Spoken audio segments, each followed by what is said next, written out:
அவர் என்ன கேட்கிறாருன்னா, அந்த பழனி பாபா அவர்களை பற்றி, அவர் சமுதாயத்துக்கு என்ன செஞ்சாரு, அவருக்கு உங்களுக்கு உள்ள வேறுபாடு என்ன அப்படிங்கறத பத்தி கேட்கிறாங்க. அதாவது இந்த பழனி பாபா அவர்கள் என்ன செய்தார்கள் என்பதை அதை மக்கள் தான் அவங்க அடைஞ்ச நன்மை அடைஞ்சவங்க சொல்லணும்.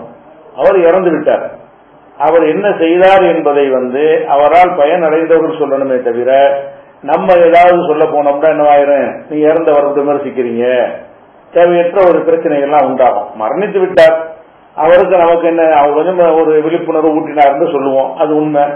ஆனா கொஞ்சம் வார்த்தைகளை கரடுமுரடா விட்டு என்ன செஞ்சாரு, கொஞ்சம் பிரச்சனைகளை உண்டாக்குனார்னு சொல்லுவோம். இது ஏன் வள்ளுவ சிரிச்சாரும்பாங்க.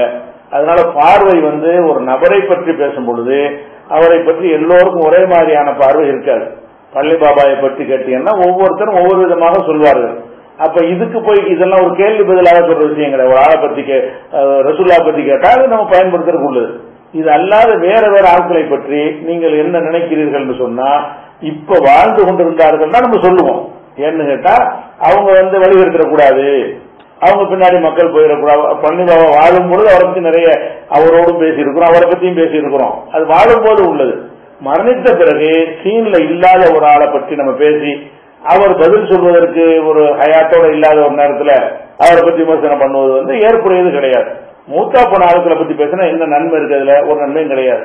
ரெண்டாவது, ஒருத்தனை பத்தி பேசுறோம்னு சொன்னா அவன் தன் நிலையை சொல்வதற்கு அவனுக்கு வாய்ப்பு இருக்கணும். அது ஹயாத்தோட உள்ளவங்களுக்கு தான் இருக்குது, மரணித்தவர்களுக்கு இல்லை. அதனால நம்ம இறந்து போன தலைவர்களுடைய செயல்பாடுகளை பற்றி நம்ம பேச மாட்டோம். அதே நேரத்தில் இறந்தவர்கள் மார்க்க விஷயமாக மசாயில் பத்துவா அந்த மாதிரி அக்கீதா அந்த மாதிரி சொல்லியிருந்தார்களே, ஆனால் அது என்னென்ன வகையில தவறு, அதுக்கு அது யாரும் கேள்வியே கேளாது. இது குர்ஆனுக்கு மாத்தோம், இது ஹதீஸுக்கு மாத்தோம், இப்படி செஞ்சது சரியில்லை. இதை இறந்து போன யாரை பத்தி பேசுவோம், அபூ ஹனீஃபா இமாம் பத்தி கூட பேசுவோம். அவர் ஒரு மசாயில சொல்லியிருக்காரு, இந்த மசாயில் சரியில்லை. அவரை பத்தின மேட்டர் கிடையாது, மெசேஜ் மட்டும்தான். இந்த மெசேஜ் இந்த வசனத்துக்கு மாத்தோம், இந்த மெசேஜ் இந்த ஹதீஸுக்கு மாத்தோம், இப்படி சொல்லலாமான்னு கேட்டா சொல்லலாம். அபூ ஹனீஃபா அவர்கள் அவர் ஏன் பதவி வகித்தாரு, அவர் ஏன் இப்படி செஞ்சாரு, அப்படி மாதிரியான விஷயங்கள் கேட்டார்கள்னா அவர் ஏன் செஞ்சாரு நமக்கு அவருக்கு தான் தெரியும். அவர் இப்ப இல்ல, ஆன்சர் பண்ண வரப்போறது இல்ல, அதை பத்தி நம்ம ஏன் பேசணும், இப்படிங்கிற ஒரு நிலைப்பாட்டில் இருந்தா நல்லது. அதனால பழனி பாபா சம்பந்தமாக அவர் மார்க்க ரீதியான பத்துவா கொடுக்கக்கூடிய மார்க்கறிஞராக இருக்கல.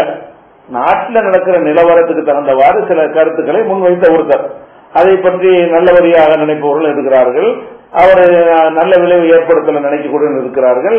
இதை பேசுவதால் நமக்கு எந்த ஒரு நன்மையும் கிடையாது. அதனால அவர் ஹயாத்தோட இருக்கும்போது நம்ம பேசியிருக்கிறோம், நல்லதையும் பேசியிருக்கிறோம், அவர் கெட்டதையும் பேசியிருக்கிறோம், அதோட முடிஞ்சு விட்டது. சரியா? அதான் இதற்கான பதில்.